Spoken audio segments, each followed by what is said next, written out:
Hi, everyone, and welcome to Meet the Chef by República del Cacao, a space to get inspired, learn from each other, and build a community with purpose. I am Michelle Roman, North America Brand Manager for República del Cacao.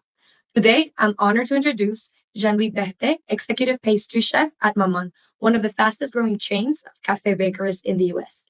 Jean Louis developed a passion for baking at a young age and obtained his culinary degree and BTM in France, specializing in chocolate, ice cream making, and candy, while learning how to manage companies and production. Prior to joining Maman, Jean Louis was a pastry chef at Chez Pascal in the south of France. He approached his new items by choosing flavors that excite him, experimenting, exchanging ideas with his team, and always making sure it feels homemade from your mom's kitchen. And with that, I want to say welcome, Jean Louis. Thanks for being here today. Hey, Michelle, thank you for inviting me. What a beautiful introduction. Absolutely. We're happy and excited to have you here. So I'm going to go straight through it. First question is, what inspired you to pursue being a pastry chef? That's a good question. I would say my mom, my parents, my family, my grandmother, mostly, and also a little child bet when I was at school when I was a little kid. One of my friends said, "I want to be a bread baker," and I said, "Okay, I want to be a pastry chef." While we were visiting a bakery, and yeah, and so now he's an amazing bread baker in France, and I'm trying to be a pastry chef in New York in the US. But yeah. Amazing. So being from France, what made you move to the US? Um, what made me move to the US? I just wanted to travel, to be honest with you. From the moment I left school, I got all my diploma. I decided, okay, I want to see part of France. I want to see the world. So I decided to move to the US. I got an amazing opportunity here in Maman, through one of my very, very good friends. And yeah, I decided to move here. And now it's been almost 8 years. Amazing. You're almost a true New Yorker. They Almost. say it has to be 10. Yeah. Yeah. So being from France, how does your background influence your recipes and your cooking? Well, I don't think it's being from France on my end, but I truly think it's my family. It's the fact of wanting to share, to create, to discuss, to challenge myself and challenge other about my pastry, about my creations. And being from France, I would say I come from a region which is very traditional, and I really want to share that with people. Traditional pastries, but with a new uh, a new thing to it. So yeah, I would say it's all my background Yeah, translating my pastries. amazing. And what is an experience in your career, talking about your background, that you most cherish? Is there a specific creation or recipe? Mm, I mean, in your introduction, you mentioned my BTM. So it's the last diploma I got in France. I did 5 years of culinary school, but the last one was those 2 years of BTM to get the diploma. And Mhm. those 2 years were truly the most challenging, I would say, experience of my quote unquote career.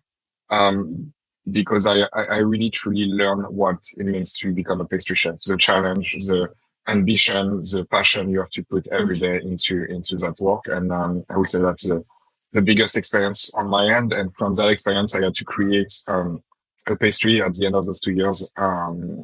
And this pastry was truly made and created from an advice I received on my first day in a bakery.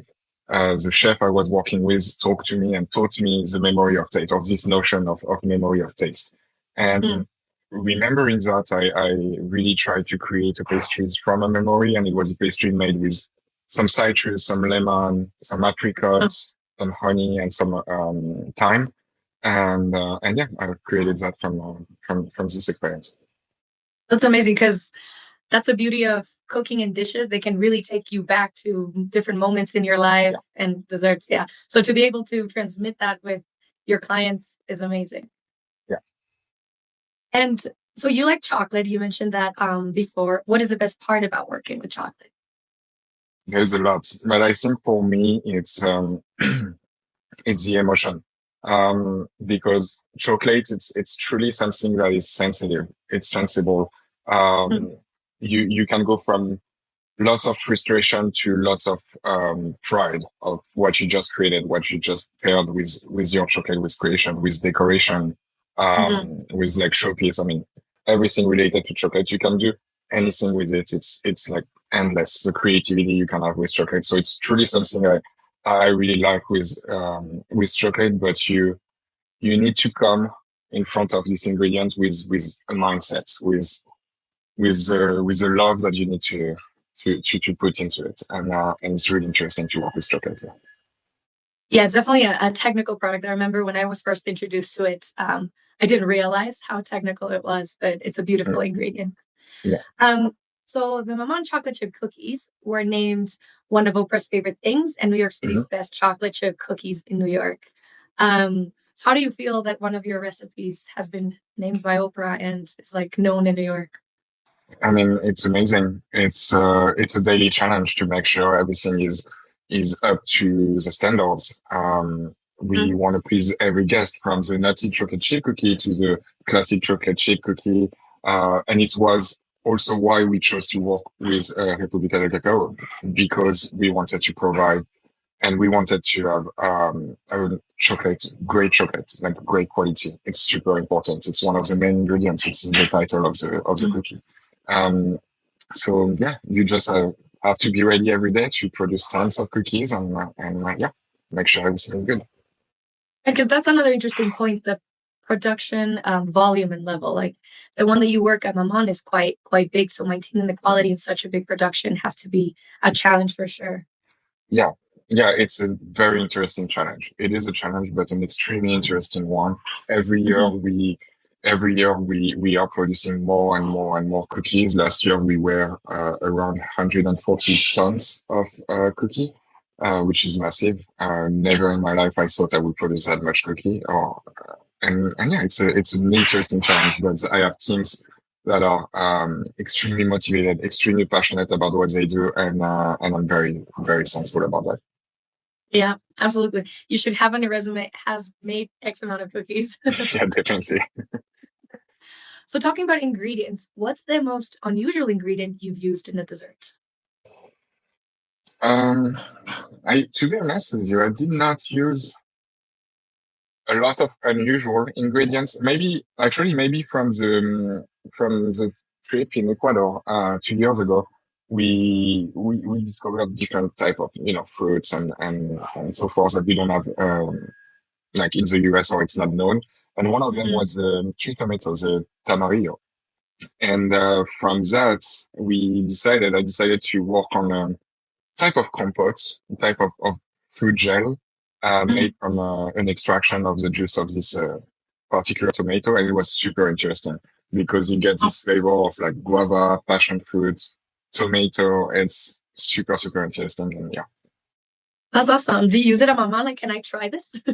yeah, we don't have it on the menu anymore, but Okay. it was a few months back in Florida, actually. That's awesome. Well, I wish I could have tried it because it would have taken me back to Ecuador. I'll make you one. Um, thank you. I appreciate it. If you could bake only one type of pastry for the rest of your life, what would that be? I would say something from my family, something from my grandmother. It's called pain de Savoie. It's this very, very simple cake. It's extremely fluffy. And I just have so many memories with that cake, with my grandmother, with my mom. It's the first recipe I've done with my grandmother, and yeah, so much love into it, and definitely what I will bake for the rest of my life. That's awesome. Again, you mentioned memories because yeah, food does take you back to special Yeah, moments. definitely. Um, and in your experience, what is a pastry trend you absolutely love? So that's a good question. I think I love most of the pastry trends, not all of them, but most of them. But I really, really enjoyed a few years back when all this trend about croissant and Mhm. all the creation you could do with viennoiserie and croissant in particular happened. It really opened a new world to everyone, and to the pastry chef making a bit more like bakery style pastry. Mhm. And one of the trends I really liked, because I have lots of respect for the bakery, was the Supreme from Lafayette Bakery in New York. And it got taken all over the world. Everyone started to make some, and people are still making them. But truly, I think this trend um, really changed something about pastry and brought something interesting to the table. And yeah, that was one of them. I would say. That's amazing. I think croissants are great. I've tried a few in New York and they're really good. So to end our interview, I want to do a little fast rapid questions to have our listeners get to know you a little bit better. So milk, white or dark chocolate? Dark. Favorite kitchen tool? A whisk. Breakfast, lunch, or dinner? Dinner. Coffee or tea? Coffee. And finally, mountains or beach? Mountains. Beach. I don't know, actually. A little bit of both. Yeah. That's awesome. Well, that wraps today's Meet the Chef segment. I want to thank you again, Jean Louis, for sharing a part of yourself to the audience and for being part of this community. It's thanks to you that República del Cacao gets to be a local brand with global impact. Thank you, Michelle. It was really fun.